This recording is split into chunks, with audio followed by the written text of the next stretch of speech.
Madame, Messieurs, bienvenue sur Gabon 24 dans ce plateau délocalisé du stade d'Angondje où nous sommes en plein cœur des assises nationales sur l'emploi avec pour thématique vers des stratégies inclusives et durables pour la création d'emplois décents. Comme invité sur dans cet entretien, Monsieur Adrien Nguemamba, ministre du Travail et de la lutte contre le chômage. Monsieur le ministre, merci d'avoir accepté l'invitation de Gabon 24. Merci. Monsieur le ministre, déjà, pour commencer, quels sont les objectifs visés par ces assises nationales? Premier objectif, il faut trouver des solutions à ce taux de chômage trop élevé. Nous avons de jeunes compatriotes qui sont à la recherche du travail, alors que nous avons d'un côté des compatriotes qui cherchent le travail, qui n'en trouvent pas, de l'autre côté, les secteurs privés qui ont besoin de main-d'œuvre qualifiée, qui n'en trouvent pas. Comment on arrive à mettre en adéquation les deux? Mais c'est au niveau de la formation. C'est que la formation qu'on donne aujourd'hui à nos jeunes compatriotes ne correspond pas aux besoins des entreprises. On aura l'occasion d'y arriver. Vous avez dit plusieurs objectifs. Le premier était celui-là, le deuxième?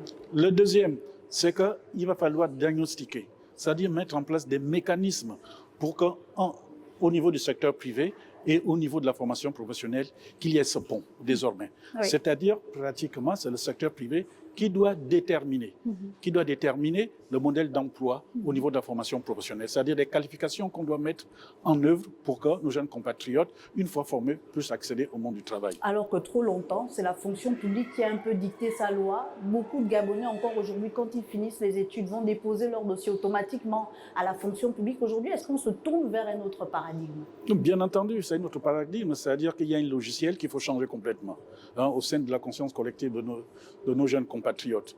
La fonction publique ne peut plus recruter. La fonction publique est saturée. Que faire? Donc, il faut s'orienter vers les métiers techniques et technologiques.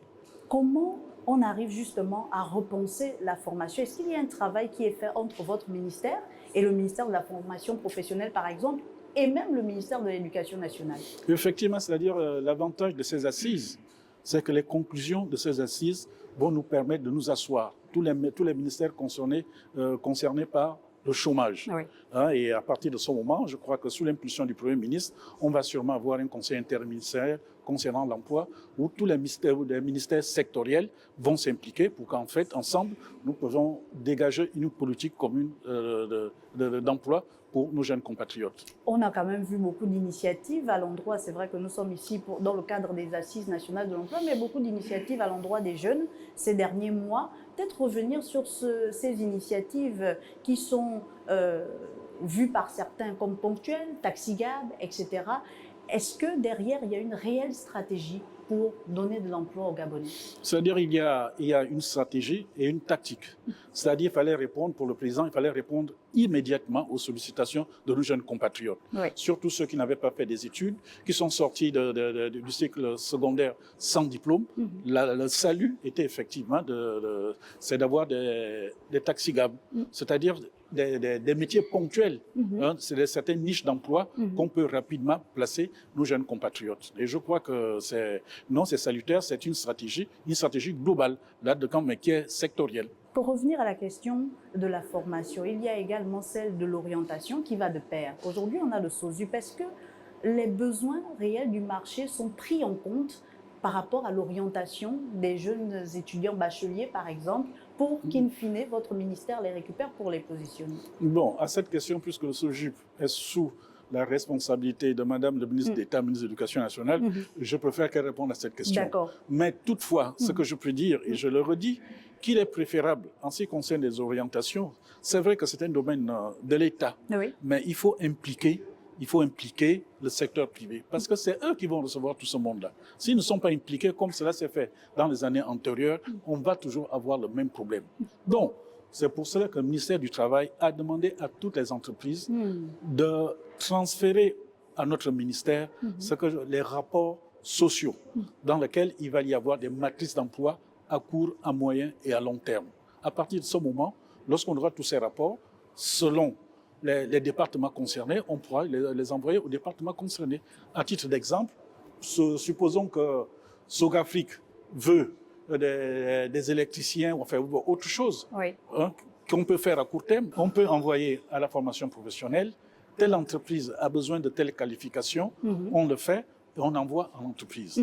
Vous comprenez? Donc c'est ça l'avantage du rapport social. Et c'est cette situation qu'on a espérée depuis des années, parce que finalement, même quand on dit qu'on met à contribution le secteur privé, est-ce qu'il y a une sorte de contrainte que l'État met en place vis-à-vis de ce secteur, d'employer ces jeunes Gabonais qui sortent de l'école, d'embaucher ces jeunes Gabonais en quête de travail, ou est-ce qu'on leur demande simplement de participer également à cette politique de l'emploi?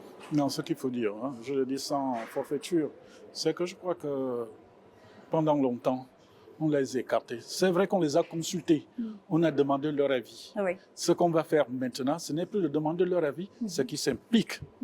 Et aujourd'hui, ils sont prêts. Là, par exemple, la fédération, la FEG est prête à jouer ce rôle. Et comment ils doivent s'impliquer? Est-ce qu'il y a un taux qu'ils doivent respecter en matière d'emploi de locaux, par exemple? Non, c'est d'abord la formation et la qualification. D'accord. Comment elle doit se faire? Elle doit se faire, c'est-à-dire, c'est ce que j'ai dit tout à l'heure, qu'ils vont envoyer des matrices d'emploi. Très bien. En disant que moi, telle société, j'ai besoin d'électriciens. Dans 5 ans, j'ai besoin de 5 électriciens. Dans 1 an, j'ai besoin de 15 électriciens. Dans 1 an, j'ai besoin de tel constructeur métallique. Dans tant d'années. À partir de là, la formation professionnelle va récupérer cela pour pouvoir former des gens qui vont être mis à la disposition de ces entreprises. Pour aller plus loin, est-ce qu'il n'y a pas un partenariat qui devrait se tisser avec des universités, par exemple, où même si on ne forme pas les électriciens, pour le cas de Sogafri que vous avez cité, mais on forme plutôt des plombiers, on pourrait avoir un partenariat avec une entreprise. Mais c'est ça qui va se faire. En fait, ça devrait aller dans les conclusions des assises. Comme je vous le disais, la FEG est impliquée. Le monde du travail, le secteur privé est impliqué. Ils veulent jouer leur rôle. C'est à nous maintenant de savoir les intégrer pour que ce rôle puisse devenir dynamique et créer une synergie entre l'État, la formation professionnelle, l'éducation nationale, l'enseignement supérieur et le secteur privé. Parce que j'allais d'ailleurs vous poser la question, Monsieur le Ministre, la formation professionnelle, c'est un pan, mais il y a encore beaucoup de diplômés et chômeurs qui sortent de l'université Omar Bongo, par exemple. Est-ce que là, il y a aussi une solution concrète que vous proposez ou qui sera proposée à ces assises? Mais je crois qu'il va y avoir des solutions, en suivant un peu les discours, que ce soit le représentant de la FEG, que ce soit les représentants du BIT, que ce soit le représentant des chômeurs.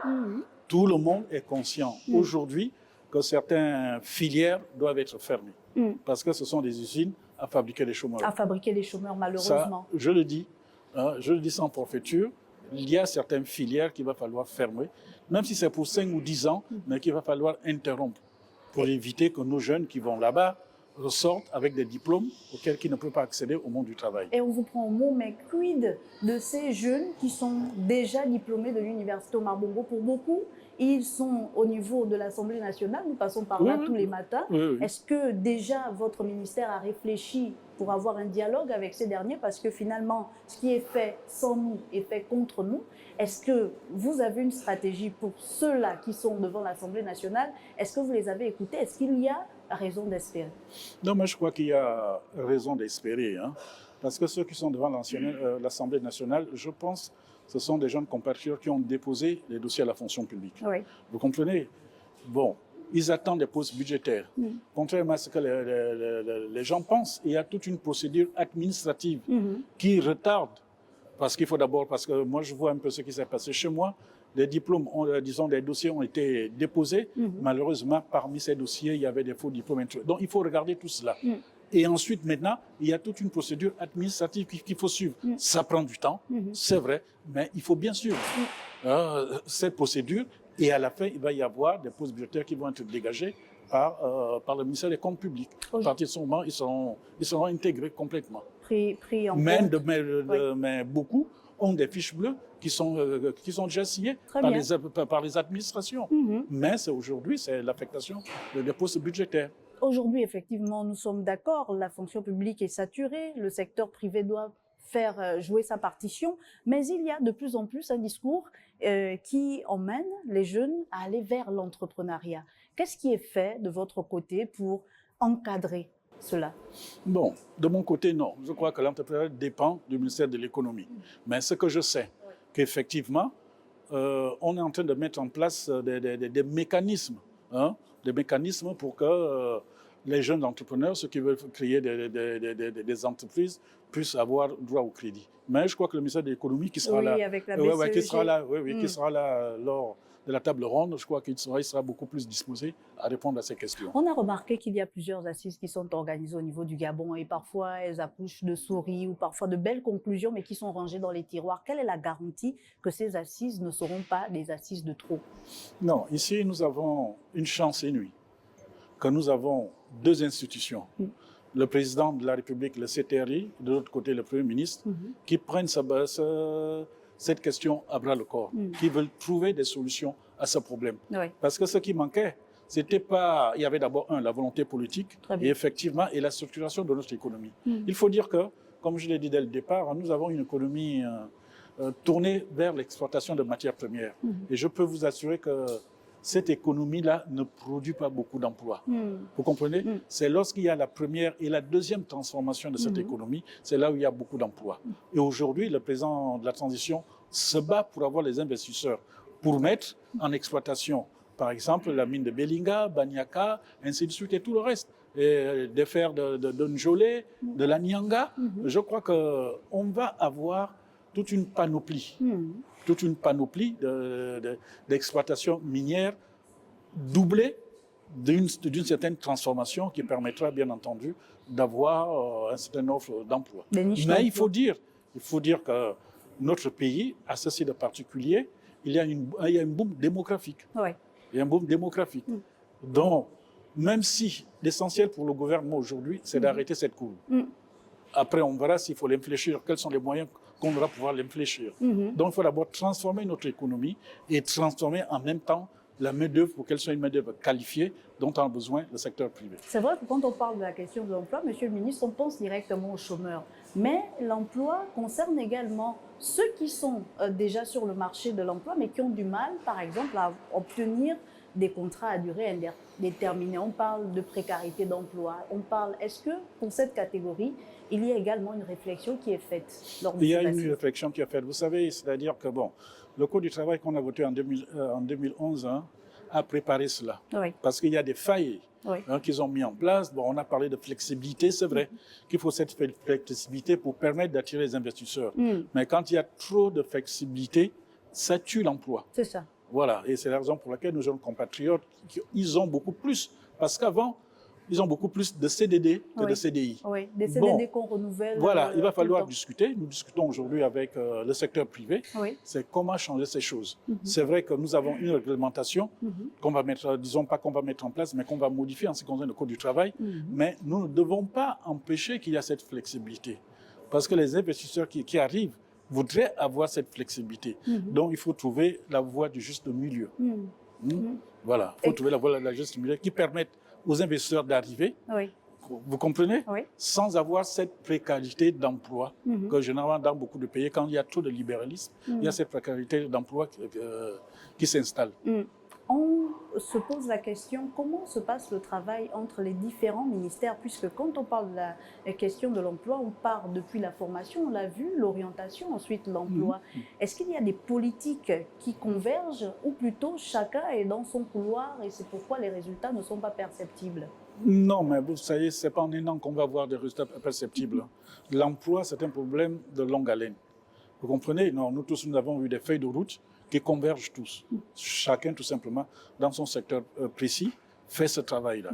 Mais au bout d'un an de transition, ce n'est pas maintenant qu'on va toucher du doigt ces réalisations. On est obligé de réagir coup par coup, trouver des niches où on peut remplacer, où on peut placer des Gabonais pour qu'ils puissent accéder au monde du travail. Mais c'est une politique de longue haleine. Ces assises nationales de l'emploi se passent ici, dans la capitale, à Libreville, c'est intéressant. Mais quid de ceux de l'intérieur du pays qui n'ont pas pu faire le déplacement déjà parce qu'ils sont chômeurs et ils n'ont pas les moyens?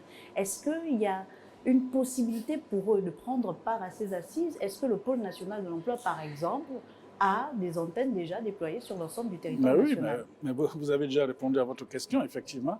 C'est la raison pour laquelle le pôle national de l'emploi est là. Et là, c'est le pôle national de l'emploi, effectivement, qui sera de relais aux résolutions des assises. Simplement, le pôle national de l'emploi. Et ces entreprises de secteur privé avec lesquelles vous travaillez au niveau de Libreville, comment ça se fera? Parce que quand je suis un jeune, je suis chômeur à Fougamou par exemple, et j'ai besoin d'avoir accès à un emploi. Est-ce que je fais la demande comme c'était le cas à l'époque, ou est-ce qu'il y a un nouveau moyen, de nouveaux mécanismes de m'accompagner? Est-ce qu'on arrive au Gabon à finalement une stratégie d'accompagnement du chômeur jusqu'à ce qu'il trouve l'emploi? C'est pour cela que vous avez parlé du pôle national de l'emploi qui s'installe dans toutes les provinces aujourd'hui. C'est pour jouer ce rôle. Et comment ça se fait concrètement sur le terrain, monsieur le ministre? Sur le terrain, c'est-à-dire un chômeur, bon, déjà là, il viendra. Mais un chômeur doit aller s'inscrire. Ce qu'on demande aux jeunes compatriotes, quand vous êtes au chômage, allez vous inscrire. Parce que c'est là où il y a des chiffres. Vous comprenez? C'est vrai qu'on fait une enquête, mais une enquête nationale sur le chômage, c'est tous les 5 ans. Vous comprenez? La dernière enquête date de 2010. Alors que si vous allez vous inscrire au PNPE, vous serez enregistré. On va regarder votre dossier et les qualifications qui sont susceptibles de vous intéresser. Il y aura 2 solutions. À partir de ce moment, soit vous rentrez dans la formation professionnelle, vous, si vous avez des qualifications requises, on peut vous placer directement dans les entreprises. Ce qu'on fait là n'est pas exclusif à Libreville, loin de là. C'est dans tout le Gabon, puisque la plupart des entreprises, les grosses entreprises qui sont à l'intérieur du pays, sont bien là, au niveau du forum. On parle des derniers chiffres de 2010. Est-ce que vous avez des chiffres actualisés et quelles sont les perspectives? Est-ce qu'on peut se projeter en disant, d'ici à 2030, par exemple, on a décidé de réduire le taux de chômage de 50, de 30? Non, mais c'est-à-dire ça dépend des politiques qu'on va mettre en place. D'accord. Après les assises. Bon, les chiffres du chômage, tout à l'heure, le DG Emploi que vous avez reçu avant moi, je crois qu'il a dû vous donner certains chiffres, mais qu'on doit affiner. Ce qui est sûr, c'est que le chômage a augmenté dans notre pays. On parle aujourd'hui de 200 000 chômeurs. Vous comprenez? C'est énorme. C'est énorme. Énorme, il va falloir trouver des solutions. C'est la raison pour laquelle on se bat. On fera tout pour qu'au moins, si ce n'est pas, comme je l'ai dit tout à l'heure, prendre la courbe à revers ou à défaut stabiliser. C'est vraiment le premier objectif. Stabiliser cette courbe. Et peut-être pour conclure, monsieur le ministre, c'est vrai, on doit s'attendre à inverser la courbe du chômage, sortir de ces assises, peut-être pas à court terme, mais à quoi doit-on s'attendre à court, moyen et long terme? Bon, écoutez, moi je peux vous donner cette réponse là maintenant. On attend toutes les conclusions. Je reviendrai vous dire et vous dire les conclusions auxquelles nous avons abouti. Est-ce que la situation du Gabon est assez alarmante pour s'inquiéter ou est-ce qu'on a de quoi espérer? Bon, moi, je ne suis pas pessimiste. J'ai toujours l'expérience, je crois.